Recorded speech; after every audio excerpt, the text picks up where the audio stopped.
तो दुख में डूबे हुए ये प्यार भरे शब्द सुनकर पावेल को महसूस हुआ कि पिता के जीवन काल में उसने अपनी माँ के अस्तित्व की ओर कोई कभी ध्यान ही नहीं दिया। माँ हमेशा बहुत चुप चुप रहती थी, अपनी पिटाई के डर से बहुत सहमी हुई रहती थी और जहाँ भी जाती वो अपने पति की नज़रों से बचकर जाती थी।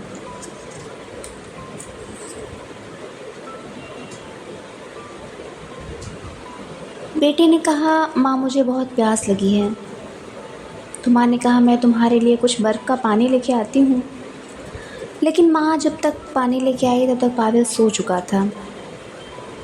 माँ अपने बेटे पावेल को निहारती हुई एक लंबे समय तक खड़ी रही। दूसरे दिन से पावेल काफ़ी लेट से घर आने लगा।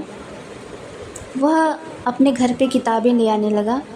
वह उन्हें चोरी चोरी पढ़ता और पढ़ने के बाद हमेशा छिपा देता था। कभी कभी किताब का कोई टुकड़ा नकल करता और नकल किए उस कागज़ को छिपा देता था। माँ बेटा एक साथ बहुत कम बैठते थे और बातचीत तो शायद कभी ही माँ बेटे के बीच हो पाती थी। सुबह सुबह ही वह चुपचाप चाय पीकर काम पर चला जाता और खाने के लिए दोपहर को लौटता और फिर इसके बाद शाम तक के लिए गायब हो जाता। जब शाम को हाथ मुँह धोकर खाना खाता तो वह फिर किताब लेकर बैठ जाता था। इतवार के दिन बहुत सुबह सुबह घर से निकलता, चूँकि उस दिन कारखाने की छुट्टी होती, और फिर देर शाम को वापस घर लौटता। माँ समझ नहीं पाती थी कि अचानक से उसके व्यवहार को क्या हो गया है,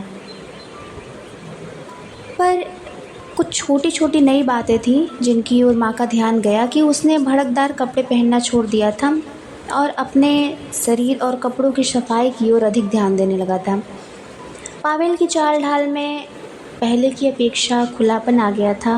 व्यवहार अधिक सीधा साधा और कम अक्खड़पन होता गया था। इन बदलावों की वजह से, जिसका कोई कारण माँ की समझ में नहीं आता था, तो वह बहुत चिंतित रहती थी। एक दिन उसने एक तस्वीर लाकर दीवार पर टांग दी। तस्वीर में 3 आदमी सड़क पर तन्मय होकर बातें करते चले जा रहे थे। ईसा मसीह पुनर्जीवित होकर एम्माउस जा रहे हैं, पावेल ने माँ को समझाते हुए कहा। तस्वीर देखकर माँ प्रसन्न तो हुई, पर उसने यह भी सोचा, ईसा मसीह से अगर उसे इतना ही लगाव है तो कभी गिरजे क्यों नहीं जाता। पावेल के बढ़ई दोस्त के बनाए हुए खूबसूरत सी शेल्फ में किताबों की संख्या दिन ब दिन बढ़ती जा रही थी और कमरा काफ़ी अधिक प्यारा दिखने लगा था। माँ सोचती है कभी कभी कि क्या यह किसी लड़की के चक्कर में पड़ गया है, मगर लड़की के चक्कर के लिए तो पैसों की ज़रूरत होती है और वह लगभग अपनी सारी मजदूरी ले आकर के माँ को दे देता था। हफ्ते और महीने बीतते गए और इसी तरीके से 2 साल निकल गए, धुंधले विचारों और बढ़ती आशंकाओं से भरे विचित्र से शांत जीवन के 2 साल। एक रात खाना खाने के बाद पावेल ने खिड़की पर पर्दा डाला, अपनी कुर्सी के ऊपर कील से टीन का लैंप टांगा और कोने में बैठकर पढ़ने लगा। माँ बर्तन धोकर रसोई से निकली और धीरे धीरे उसके पास बैठ गई। माँ ने पूछा कि मैं तुमसे पूछना चाहती हूँ कि तुम हर वक्त क्या पढ़ते रहते हो। पावेल ने उत्तर दिया, मैं गैर कानूनी किताबें पढ़ता हूँ। इसलिए ये गैर कानूनी है कि इनमें मज़दूरों के बारे में सच्ची बातें लिखी गई हैं और ये चोरी से छिपाकर छापी जाती हैं, और अगर मेरे पास से पकड़ी गई तो मुझे जेल में बंद कर दिया जाएगा। जेल में इसलिए कि मैं सच्चाई मालूम करना चाहता हूँ, समझी। एकाएक माँ को बहुत घुटन सी महसूस होने लगी। उसने अपने बेटे को बहुत गौर से देखा और वो उसे पराया सा लगा। माँ ने कहा, यह सब किस लिए कर रहे हो पाशा?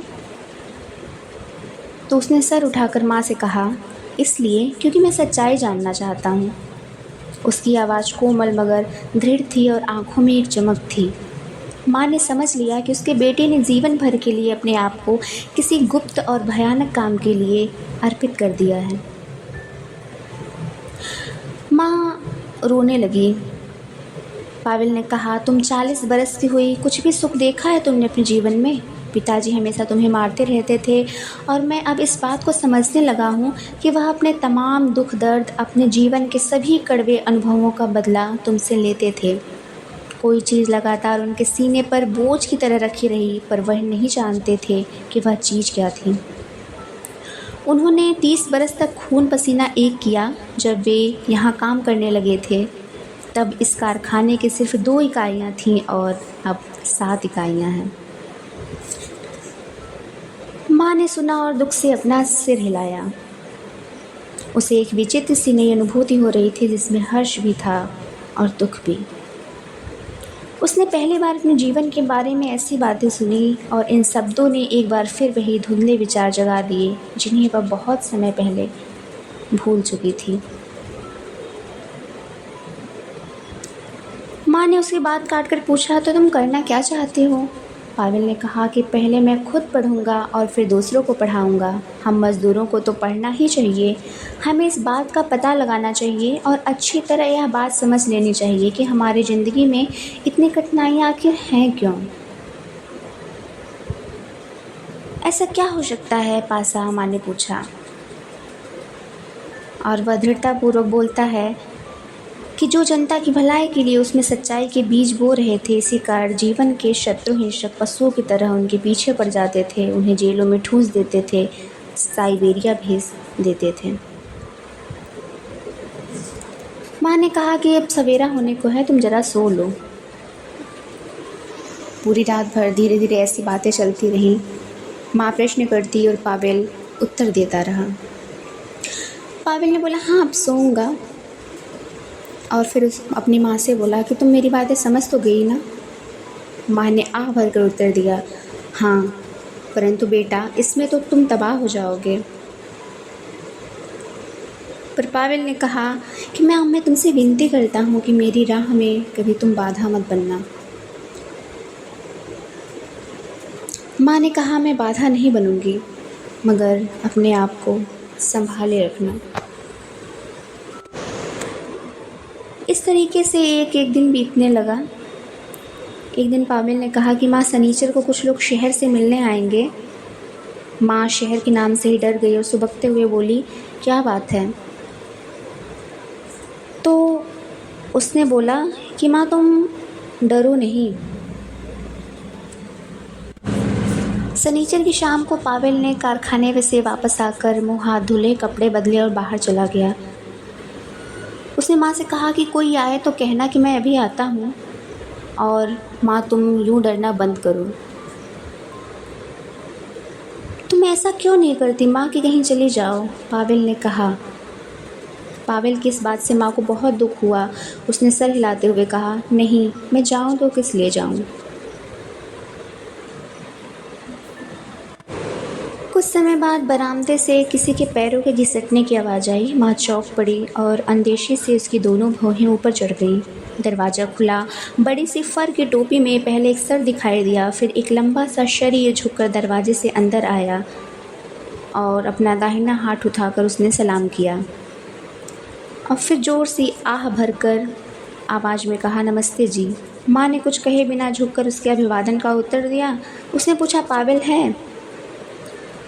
तो बोला कि नहीं, अभी पावेल बाहर गया हुआ है। वह एक कुर्सी पर बैठ गया और अपने आसपास की सारी चीज़ों को निहारता रहा। उस बड़े डील डौल वाले आदमी ने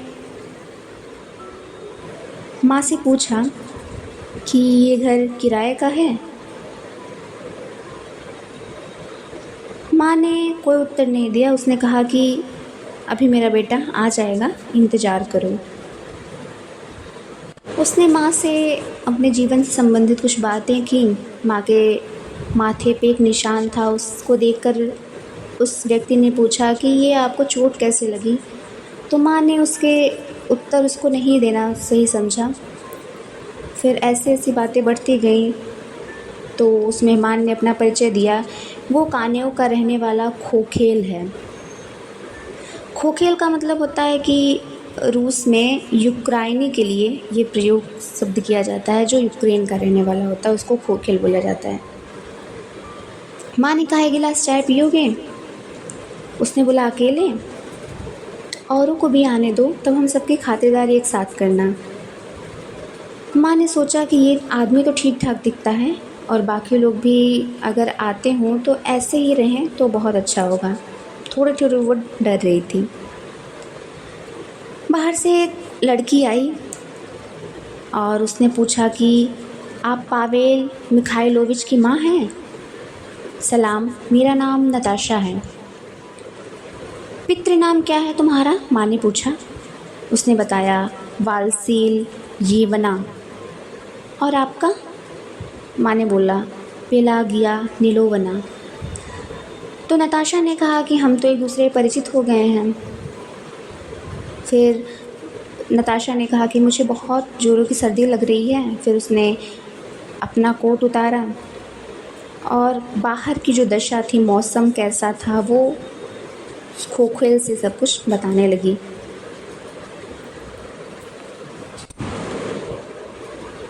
फिर कुछ देर बाद एक निकोलाई आया। निकोलाई के बाद 2 आदमी और आए। दोनों बिल्कुल लड़के ही थे। माँ उसमें से एक को जानती थी। वह कारखाने के पुराने मजदूर सिजो का भतीजा फ्योदोर था। और दूसरा लड़का जो बहुत शर्मीला था, उसके सीधे बाल सर से चिपके हुए थे। माँ ने कहा, मैं समोवार गर्म कर रही हूँ। पावेल ने बड़े प्यार से कहा, माँ धन्यवाद। माँ ने पूछा, जाकर थोड़ी सी वोदका खरीद के ले आऊँ? तो फिर लोगों ने बोला कि नहीं, हम लोग शराब नहीं पीते। समोवार जब गर्म हो गया तो माँ उसे कमरे में लेकर गई। मेहमान मेज के चारों ओर बैठे हुए थे और नताशा कोने में लैंप की रोशनी में किताब पढ़ रही थी। चाय के लिए धन्यवाद, निंको खोखेल ने कहा। पहले पी लो तब धन्यवाद देना, माँ ने कहा और फिर अपने बेटे की तरफ देखकर पूछा, शायद मेरी वजह से तुम लोगों के काम में बाधा पड़ रही है। नताशा ने उत्तर दिया, मेज़बान की वजह से मेहमानों के काम में भला क्या बाधा पड़ सकती है। लेकिन माँ, मुझे जल्दी से चाय दो, मैं सिर से पाँव तक काँपी जा रही हूँ। उसके बाद सुबह होते वो सभी अपने अपने स्थान पर चले गए। दिन माला के दानों की तरह बीतते गए और सप्ताहों में और फिर महीनों में बदलते गए। कुछ नए लोग, कुछ पुराने लोग आकर मिलते रहते थे। अब ब्लासो परिवार के घर का वह छोटा सा कमरा खचाखच भरा रहता था। नताशा जब भी आती, थकी हुई और सर्दी से अकड़ी हुई, पर हमेशा प्रसन्न। शहर से दूसरे लोग भी इन बैठकों में आने लगे। सबसे अधिक तो एक दुबली सी लड़की आती थी, पीले चेहरे पर बड़ी बड़ी आँखों वाली। उसका नाम साशा था। चाल और हाव भाव में जरा सा मर्दानापन था। हमेशा अपनी काली घनी भौहों को एक दूसरे से निकट लाकर देखती थी, मानो खफा हो, और बोलते समय सीधी सी नाक के पतले नखुने फड़कते रहते थे। पहली बार उसी ने तेज ऊंची आवाज़ में घोषणा की थी कि हम समाजवादी हैं। जब सब लोग घर से चले गए तो उसने पावेल के पास जाकर पूछा, पाशा, क्या तुम समाजवादी हो? हाँ, उसने अपनी माँ के सामने हमेशा की तरह दृढ़तापूर्वक तनकर खड़े होते हुए उत्तर दिया। सच कहते हो पाशा, लेकिन वे लोग तो जार के खिलाफ हैं। उन्होंने तो एक जार को मार भी डाला है। पावेल अपने हाथों से अपने गाल को रगड़ता हुआ कमरे के दूसरे कोने में चला गया। हम लोगों को ऐसे ऐसे काम करने की कोई ज़रूरत नहीं, उसने धीरे से मुस्कुरा कर कहा। माँ ने कहा कि वह कभी कोई गलत काम नहीं करेगा। मैं कहती हूँ, कर ही नहीं सकता। एक दिन ऐसा हुआ कि पेलागिया निलावनोवा को एक दिन भटियार खाने के मालिक बेगुन सो ने रास्ते में रोका। उसकी चमकदार नुकीली नाक पर कछुए की हड्डी की बनी कमानीदार ऐनक चढ़ी रहती थी। उसने कहा, कैसी हो पेलागिया, और तुम्हारा बेटा, उसका कुछ शादी ब्याह करने का इरादा है कि नहीं? मेरे ख्याल में उसकी उम्र तो अब हो ही गई है। ब्लासो परिवार की पड़ोसन मारिया कोरनसुनोवा, जो एक लोहार की विधवा थी और कारखाने के फाटक पर खाने की चीज़ें बेचकर अपना पेट पालती थी, बाजार में पेलागिया निलोवना को मिल गई। बोली, पेलागिया, अपने बेटे पर नज़र रखो। क्या मतलब है तुम्हारा? माँ ने पूछा। तरह तरह की बातें सुन रही हूँ, मारिया ने बड़े भेद भरे ढंग से कहा। बुरी बुरी बातें? उई माँ, लोग कहते हैं कि वह एक गुप्त संप्रदाय बना रहा है, फ्लैंगेलांतों की तरह वे एक दूसरे को कोड़े भी मारेंगे। यह सब बकवास है मारिया, आग के बिना धुआं नहीं होता, खोमचे वाले ने कहा। माँ ने इन सब बातों की सूचना अपने बेटे को दी, पर वह हंस पड़ा। एक दिन यूं ही पाविल घर आया तो उसने अपनी माँ को बताया कि माँ, तुम डरना मत, कुछ पुलिस वाले आएंगे और अपने घर की तलाशी लेंगे, लेकिन इससे तुम बिल्कुल भी भयभीत मत होना। उस दिन रात को माँ को नींद नहीं आई। पुलिस उस भयानक रात के लगभग, उस दिन तो पुलिस वाले आए नहीं, लेकिन 1 महीने बाद एक रात को पुलिस उसके घर आई। लगभग आधी रात का समय था और माँ सोने जा रही थी। एक बाल्टी के गिरने की आवाज़ आई, दरवाज़ा जल्दी से खुला और अंद्रेई, वहाँ जो रहता था, फिर रसोई घर में चला गया। उसने कहा, जाओ लेट जाओ, तुम्हारी तबीयत अच्छी नहीं है। बाहर कुछ आहट हुई। पावेल ने जाकर झटके से दरवाज़ा खोला और उसने पूछा, कौन है वहाँ? एक स्थानीय पुलिस वाला जिसका नाम फेदयाकिन था, वह माँ के पलंग की तरफ गया और भूरी पोशाक में लंबा तगड़ा आदमी फ़ौरन उसके अंदर आया और उसके पीछे दूसरा आदमी। 2 हथियारबंद सिपाहियों ने पावेल को धक्का दिया और दोनों एक दूसरे के अपोजिट में खड़े हो गए। तुम लोगों के नाम क्या हैं? 2 गवाह अंदर आए। एक तो था बुजुर्ग ढलाई मजदूर त्वेयर को और दूसरा भट्ठी में कोयला झोंकने वाला रीबिन।